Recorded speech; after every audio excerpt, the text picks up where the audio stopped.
There is another place you will hear objections in the approach. Over the phone during your initial approach is a good place for the prospect to get rid of you.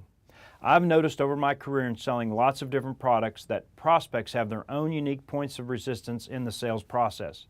The hardest doors to get in were the easiest sales. There are no sales resistance once you're in, and they knew it. And that's why they were so tough in the approach.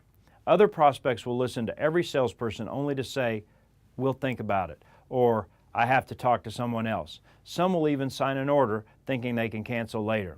Another phone objection I often heard was, "You need to see someone else." Here's my answer to that.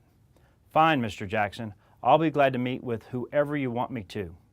He's one and you've created a buying atmosphere. However, my experience suggests that I meet with the CEO for about 10 minutes, and then if you think it has merit, I can meet with someone else. Without pause, would 9 or 11 on Tuesday work for you? I use the alternative of choice.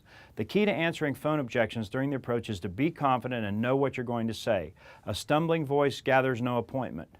No matter what I sold, I had canned phone approaches and I practiced it in training repeatedly before I turned rookie salespeople loose. My first summer selling books, I had trouble getting into houses the first week.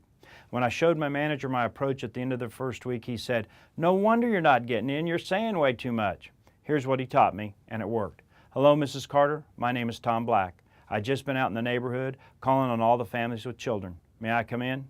I know why it worked. The simplicity and directness were critical. I expected to come in, and the prospect sensed that. When they objected, I was prepared and gave the answer I mentioned before.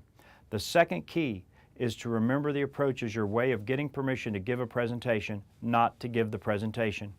A general rule of thumb to keep in mind about the approach: the less said, the better.